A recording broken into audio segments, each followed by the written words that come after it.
Zala sérieux Oulane Zala sérieux na mosala na yo Chauffeur Loba na patron vérité Bandeko Balandi ya magazine Le Métier tozara toujours neselo ya Rubima na etando eki na bino sans permission na confiance au pe sarabiso na ba minute de bima na banda kuna bino tumibila rabino toujours esemonde tolobaka na émission sur le métier muto landi biso pour la première fois tuningarato recadrer ba jeune baza désiré ou peut-être dans dila qui laisse similité à prendre musala mususu pe azana makoki ya kotanga qui laisse ba parents ba kufa azana se déambuler mais dans dila peut-être il y a un gemoko quelconque oui qu'on soit en charge mais le tout ça c'est mon magazine Le Métier même biso musika na commune en Sélé des bozolanda biso et décor ils ont l'axabino quelque chose nous avons la commune en Sélé na quartier Badara na avenue Makina numéro 49 et tout ça la carte école une femme azamwana na yo yaya na yo maman na yo asepelisi kosangisa biso awa et tokoyeba tina ya kosanga biso awa na magazine Le Métier une femme oyo azali mwasi moko ya lokumu o biso tolinga totombola po asali œuvre moko oyo mutu nyonso okoki kobetele maboko so oyo obeti maboko te wa motema mabe maman Nadine Anveida voilà maman Nadine Anveida asangisi biso awa na kati ya ekolo tolingi otikala kaka na etando eke oyoka masolo na biso mais lelo toza na ye te toza na cordon oyo azo représenté et tobeta masolo ya ekole eza déjà nde bomona biso awa po tobenga yo mwana fo atanga kilasi surtout mwana mwasi faut je moi quelque chose des aramala mingi et cordon mbote na yo mbote na moi bichi cordon to mbio nesengo biso pe to ana nesengo ko se déplacer équipe mobimba ya magazine Le Métier ya koya na kati ya école oyo complexe scolaire Sainte Marie na kati ya Badara oui qu'on se présenter avant de côté la musique masolo parce que le masolo est belé depuis qu'il va demander ba Hollande biso ba déjà école bengbe ba tonto lo belanini ezanini et bonne manière de le bana biso se présenter non na bande connu sur réseau na biso de partout. Merci mama bibish pana maloba kombo na ngambi c'est Olivier Yembi Zintoya naza licencié en mathématiques informatique à l'université pédagogique nationale IPEN na Mokuse. Naza aura pour la cordon ya école oyo sotangi kombo complexe scolaire Sainte Marie où ils ont mis na quartier Badara na veni Makina na commune ya Tsede. Bongo masoleti kali tokobeta na kati nisha. Bandi ko balandi ya magazine Le Métier ndelo lobene une bandeli yo tikala kaka na etando ikina yo oyo kama solo kitoko tozobeta na ndela ya mwana mwasi o nzambe asungie na makoki alingi pe akabola makoki yango na biso bato nyonso oyo tozolanda na ndela ya etando iki cordon et merci beaucoup cordon Olivier tobeta masolo biso magazine Le Métier tozala bato ki mona meso tolinga so toyeki lo mo songolo to ese place obeta masolo ya musika to entela lobaki o matia lobaki o maman Nadine lobaki te biso tolinga to ye biso mo après biso pe to kabili solo et pas bato tozana kati ya complexe scolaire Sainte Marie betela biso na masolo et école nous andeni. Merci maman Bibiche lokola lobi télévision eza ki mona meso bon si vous avez la carte ya site bomoni maman Nadine nangolo nzamba pesi a dissipé mon monnaie dans les vagues oui a sali baptiste pendant kosunga plutôt jeunesse congolaise ban les belé bazo bonga le ndela parce que encadrement malam exact mais quand il s'agit ya ko sala mo école pendant kosunga bana bakola malam le bito éviter toujours le toza ko le bakulu na baleki pai ba comportement kili mais ceux qui bana bazan encadré moi ba ko na vie wana vandalisme exact. Alors complexe scolaire na biso ezo fongama année oyo na mois de septembre ndenge mibeko ya mboka eza to yebi que l'année scolaire commence toujours au mois de septembre biso pe toza ko fongama na mois de septembre. Alors to badi l'école primaire parce que pédagogiquement parlant il faut parler vite en besoin toujours bande la première primaire en 6e primaire et va produire la biso moto formé à neto na poussa na malembe en progression pour l'école secondaire. Là nous serons rassurés que tout ça produit mon bien. Au lieu de ramasser les enfants à gauche à droite, tu es bien formé par monter. Quand on t'a on est moins tout le monde malam. Tu es tout banal. Biso moi na banal biso. La formation plutôt comme ça na wesika. Nous sommes sûrs que nous aurons des bons produits Ce que tu dis, on a marché, moi je regretté et zaté. Alors, on a été pour la vision et pour la moque. Le cordon Olivier, tout ce que nous avons, tu éviter enseignement primaire quand on les a. Les autres, quand la vacation à tout bien pour qu'ils n'aient pas la vacation après-midi, bien qu'ils aient primaire. Tu as appelé la vacation après-midi. Parce que nous sentons déjà que la population, les a reçu des demandes d'inscription et belé. Alors, vie, demande, nous serons obligés à organiser avant midi, tout comme après midi. Surtout que les gens ne sont pas en classe, surtout que chantier d'éducation, les enfants ont la priorité à mon conjoint.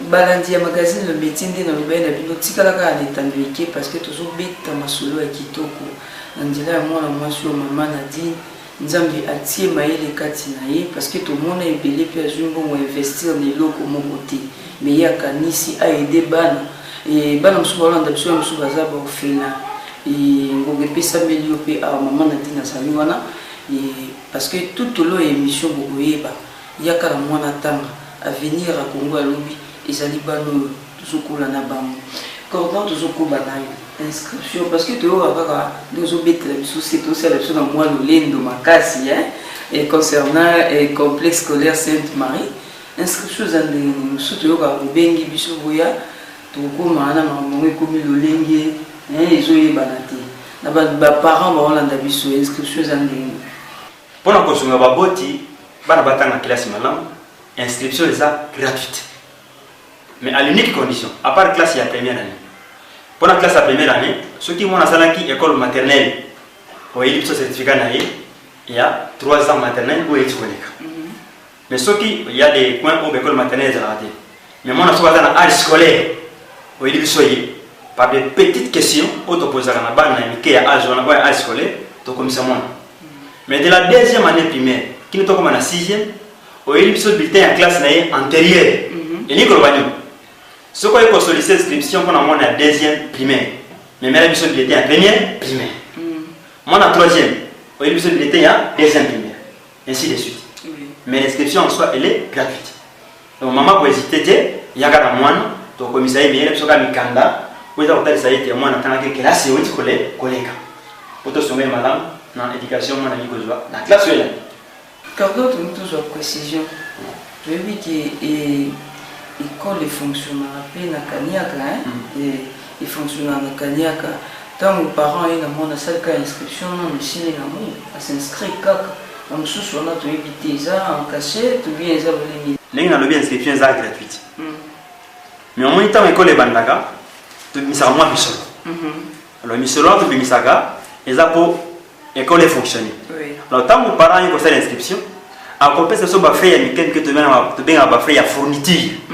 Nakisa, journal de classe, Nakisa, cahier de communication, Nakisa, équisson, tu peux cacher dans l'ingala. Oui, là, c'est que moi, j'attends à l'école, pour l'école, les aïeux, Nakisa, ça va. Alors, bambon, maintenant, on direction infanité pour fixer mon temps. Mais d'ici là, mon temps, vous allez fixer, tant que les parents ont communiqué mon temps. Tous les Koko Babandeko Balandi, il y a un magazine Le Métier, le mot Patrick Asimba. Cordon, tu veux ma souris à la fourniture, mais Minerval, tu veux éviter les frais et les parents vont dans la biche, tu veux que monter ou bien et ça pour écoler Kalolingini. Quand on est les frais scolaires, il faut que vous ayez la moins parce qu'il faut que le comité de gestion école et fan là, et ça là, une mini réunion pour fixer les frais au long de l'année. Mais les parents vont pas rater. Le but est maman Nadine a salé on prend au Congo, il y a mon bandit à côté. Nous savons que c'est un millier qui est pauvre.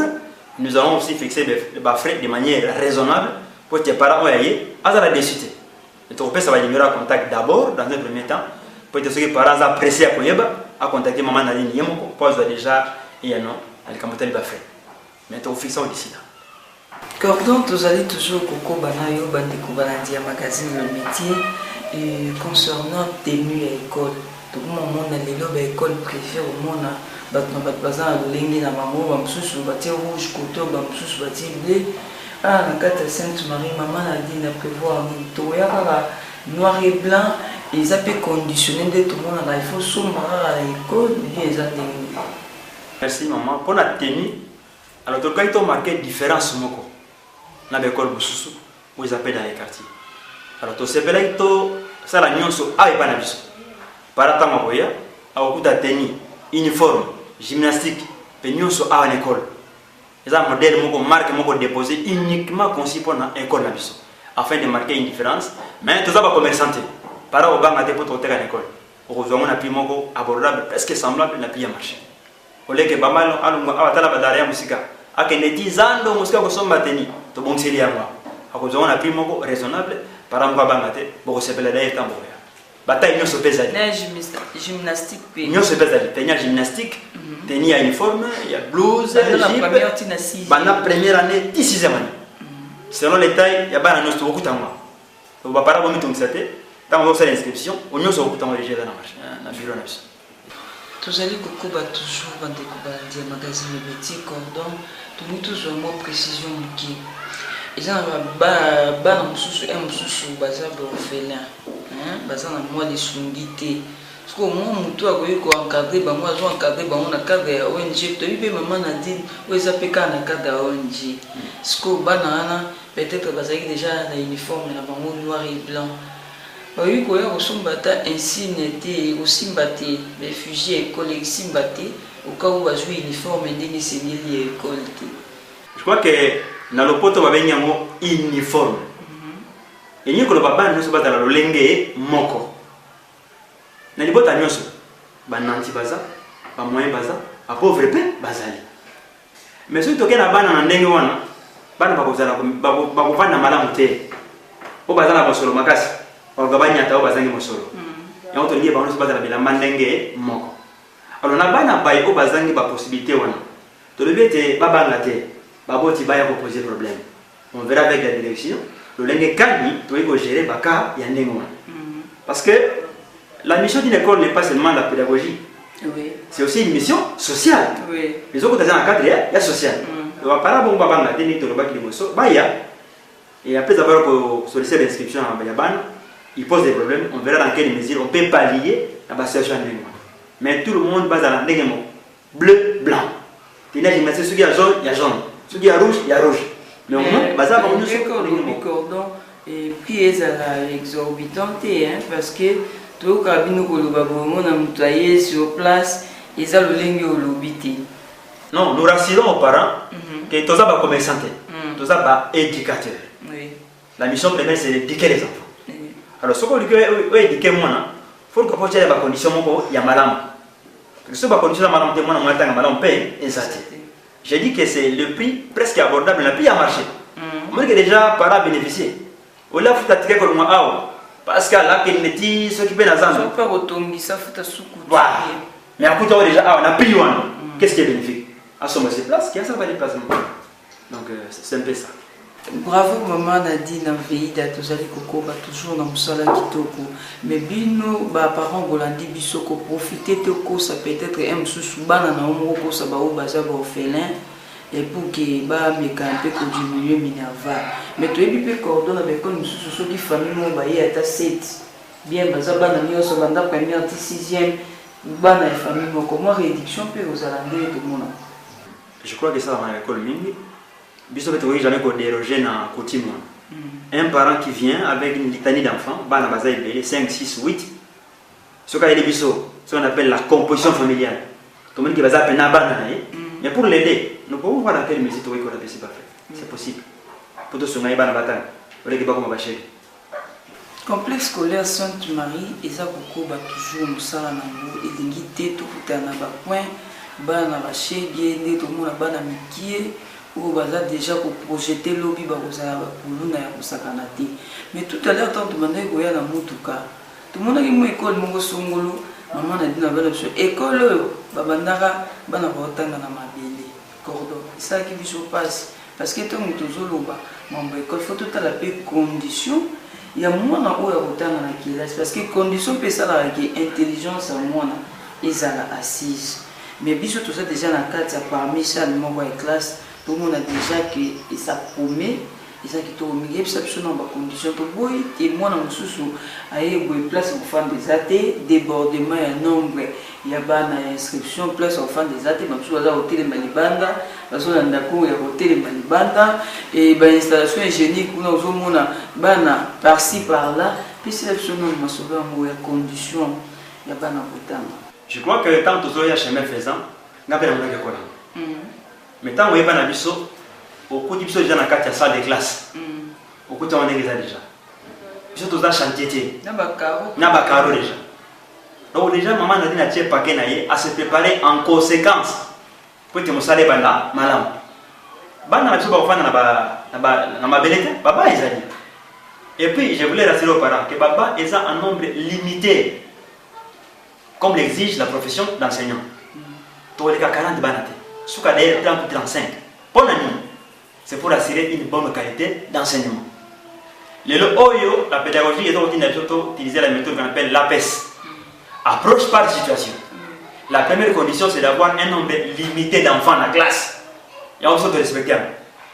Donc, on peut sortir de moi l'enfant sera très bien formé.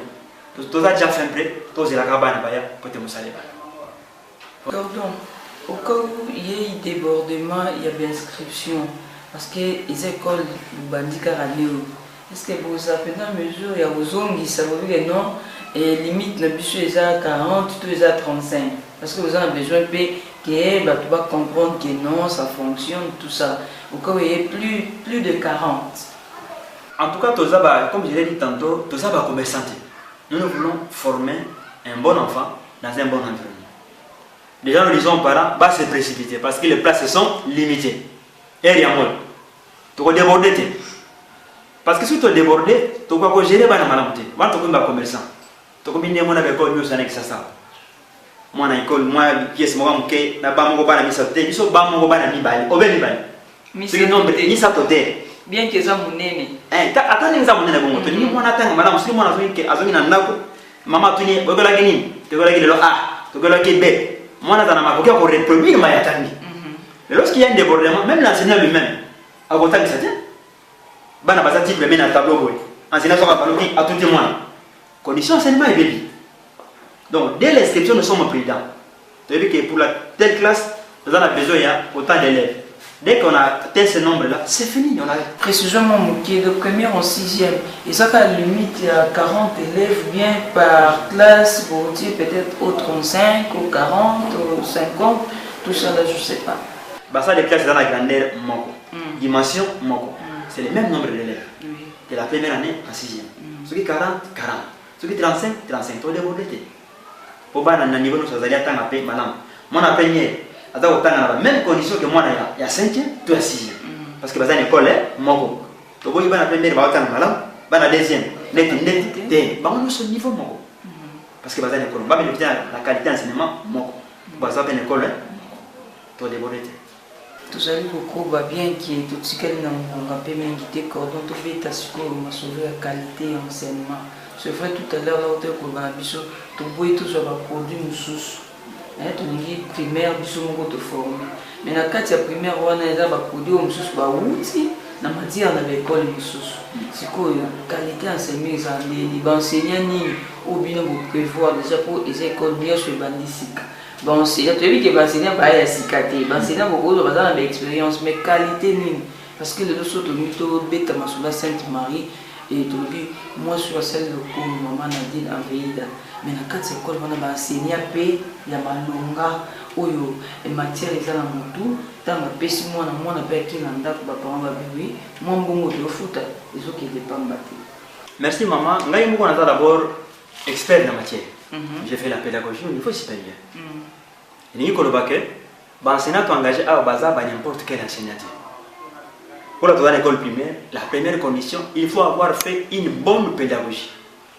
Une bonne pédagogie, c'est-à-dire avoir suivi le cursus normal en pédagogie générale. Tant que nous avons organisé un test sérieux. Mais sur base de test, tu regrettes pas bon produit. Ils ont coopté que où ils ont des cordons dans ça les cursus pédagogiques vont bien t'outiller parce qu'il y a des cousins, des belles-sœurs, tout ça. D'ailleurs, maman, la web sur les côtés, vous tournez les bains dans la tête. Nous avons pas une tête. Même pas PLP. En tout cas, sincèrement parlant, ce qu'on dit, c'est que ça me to privilégier mérite. Mutoye va musala. Un homme qu'il faut, à la place qu'il faut. Vous avez des bonhommes qui vous allez défendre dans la qui n'était que mal. Nous prenons la personne qui mérite. Pour qu'on aime ce qu'il descend. Papa Rabati n'a pas la confiance. Parce que la méthode actuelle est la peste. Vous avez des bonhommes. Vous avez la pédagogie de la peste. Non, plus c'est on me lève souvent. Oui. Il y a un autre méthode, tout bête à cette équipe. Papa Rabati école les anabada. C'est une très bonne école. Nous assurons. Papa, nous toujours assurés. Nous avons des très beaux enseignants, des enseignants expérimentés. Peut-être c'est la peste bango. Vous avez un appui bango, la peste bango. Le baya, babangate. Mais ma condition parce que nous sommes un bon pédagogue, mais à D6. Beaucoup se plaignent de tout le monde, un bon pédagogue, mais à D6. La mauvaise pour l'école primaire, on autorise qu'un D6 en pédagogie pour s'enseigner. Là, il est dans les bons. Mais dans le secondaire général, comme dans la première secondaire, petit quatrième, la loi prévoit que c'est un gradué qui peut enseigner. Au dans la quatrième, petit sixième, il faut un licencié. Mais nous ne regardons pas encore l'école secondaire, vous êtes en primaire. Donc un D6 en pédagogie, tu poses un test, tu vas répondre à ma condition, il doit enseigner. Là, il n'y a pas de problème. Quand on dit que malin, mais tu mais tu lingi, tu y et Sainte-Marie, tout le monde a un complexe scolaire, ça va dans des gens, le voyant comme ça. Mais ni ne nous pas prévu, tout le monde a l'école, les journée culturelle, visite guidée, ça se passera. Parce que tout le monde a même sur l'école, nous sommes exagérés. Au moins, la visite guidée, c'est que tout le monde et pas comme on a eu quoi penser à moi dans la côte. Il y a Minerval, tout ça. Mais bien que nous soyons déjà prévus dans le complexe scolaire Sainte-Marie. Voilà, il y a une activité parascolaire. Oui. École, nous sommes solo et malonga. Et ça, il y a organisé une activité de l'école à Bawan. Bisous, l'école à Sainte-Marie, tu as ça mais pas à la routine. Voilà, alors, bisous, à chaque événement, soit il y a une journée culturelle, soit il y a une visite guidée, il y a un comité restreint où il faut faire là et évaluer un peu cours et l'activité de ça. Si tu communiques avec papa, tu vas monter excessif, tu vas ils ont réduit ça la visite guidée et puis tu vas pas concilier théorie de la classe, la pratique. Coordonnatrice capitale, au moins il y a ici, il y a zoologique, botanique, il y a anticiper à Nemoubiba, il y a or, ils ont un danger. Ils ont un danger pour nous. Moi, déjà, je suis éviter ce qu'on va faire par rapport à. Oui, maman, tu prévoir va sortir dans le cadre en langue. C'est-à-dire que lorsque l'enseignant nous dit déjà qu'il y a telle période, dans autant que telle matière, on verra avec la promotrice qu'après avoir autant que ça va dans Macambouane, on peut faire une sortie dans le cadre de la visite guidée, dans tel site. Pour concilier, pour concilier théorie, on va dans la classe, dans Macambo, mon accès à accès, pour que tu certain. Nazo, par exemple, le bien moi, nous avons la part de l'enseigne ici, non, mais chez nous ici. Ça peut nous coûter moins d'argent. Donc, de mon idée, là, on est au Pexabiso, tout le monde a tout le monde a visite dans le parc ancien. Autant à Libon, on a côté, tout le monde tout le centre-ville. Donc, c'est prévu, papa, il m'a dit, papa, il tout ça. Peut-être on va tout le monde, papa, tout le monde, papa, tout le monde. Peut-être on va base à la peine, esprit d'ouverture. Tout ce qui est dans le cordon, ils ont des parents qui sont dans l'émission. Peut-être que les gens ont des Bible pour le transport. Est-ce que Sainte-Marie a projeté bus scolaire plus tard ou bien ils ont moyen de déplacement à leurs parents? Pour la montée, on a vous savez que les débits d'une affaire, ils ont toujours été partout. Mais nous avons des très bons projets pour l'école. Tout au début, c'est difficile. Les parents s'efforcent dans la classe par leurs propres moyens de bord. Mais à la longue, ils verront que la bis est posée pour la vanne. Et surtout que la route est garantie par la personne de là. Dès qu'il y a un pour qu'un bis arrive ici, ça ne coûtera absolument rien. Mais c'est dans nos projets. Dès que la route est vraiment arrangée, tu voyais facilement bis scolaire et voyait moi je ban ah tu vas dans un point focal et donc on avait comme de là les parents ramassent il y a ça les maintenant mais tout au début là c'est un peu difficile chaque parent quoi je m'acancie à l'école à après m'acancie moi quoi tu vas moyen de bord pour continuer moi dans la classe ce qui moi dans l'école à ça sous responsabilité la biso biso ka bini moi tu récupérer moi dans voilà un peu ce que je peux vous dire mais par rapport à la rassurer que nous avons des très bons projets mais un projet internat Isaïe un projet internat Isaïe bon Isaïe mais pas tout au début c'est à la longue ça va internat kaka ouais vous là vous avez appris à la pour internet comme maman a dit que maman a dit non ça ngate et kobenga biso to ya komona cordon to comme na suka et émission na biso c'est vrai que tout le beli nyoso to koyi ko lobela peut-être que mutu musu a joué biso ka sikoy azapé qui a joué biso ka sikoy soko ça condensé à nyoso to lobi ya complexe scolaire Sainte Marie pesi na ba coordonner mutu a na besoin jouer ngabino pour na ba détails musu so eza en privé. OK. Merci pour ceux qui ça.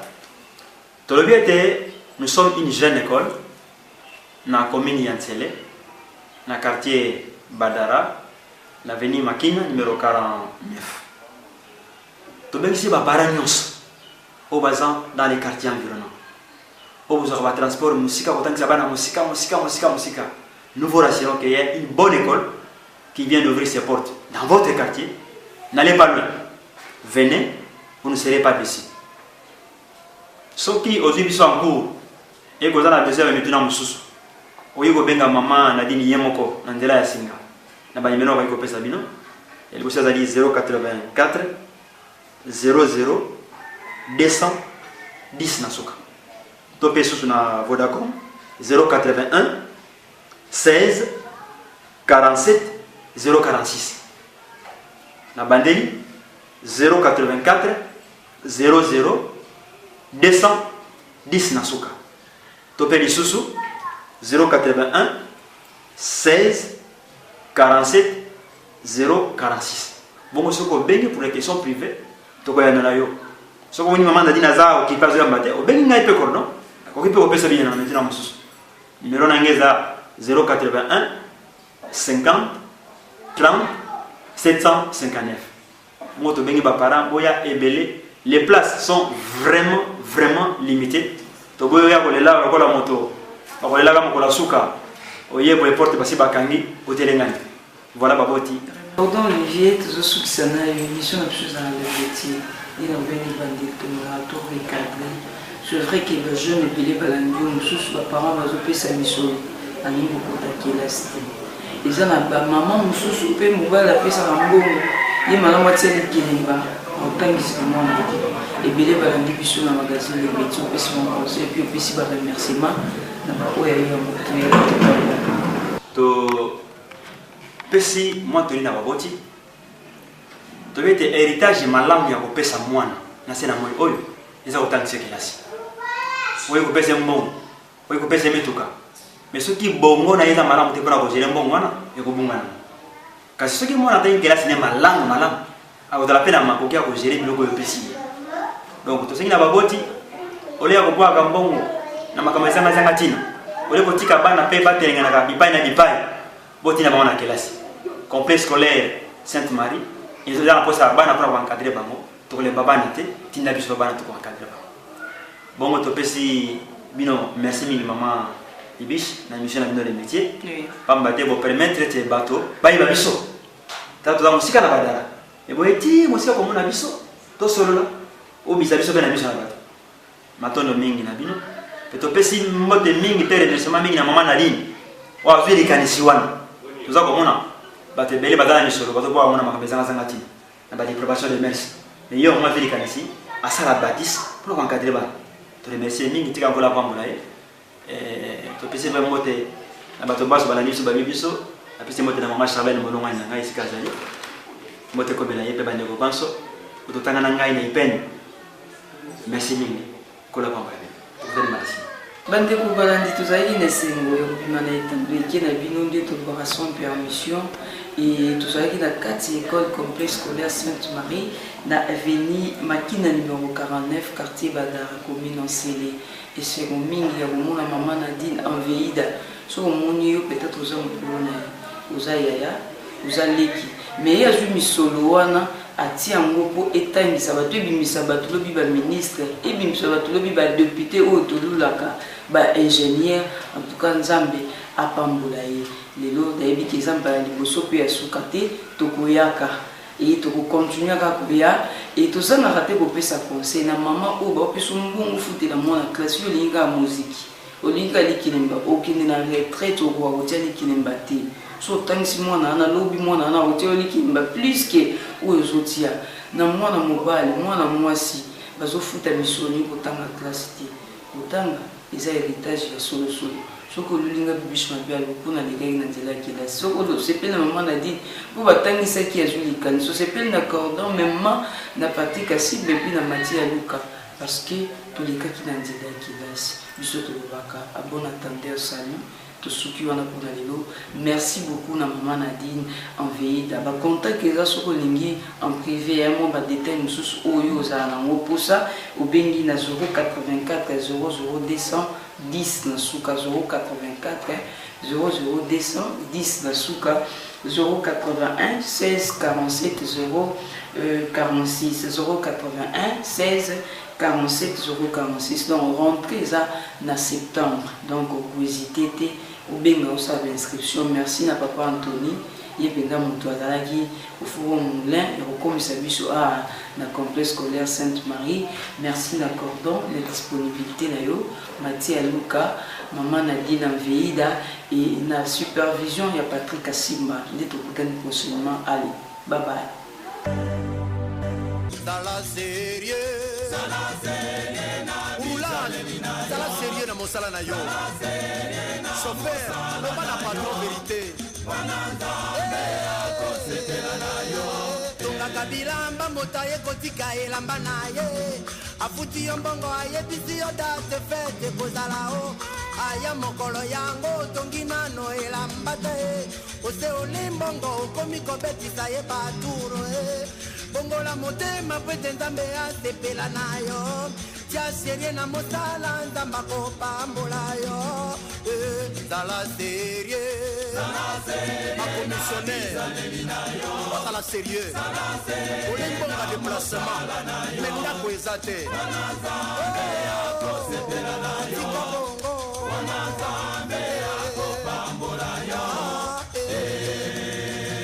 ekolongola goigoyi luka osala mosala o tia serie na mosala ozali kosala o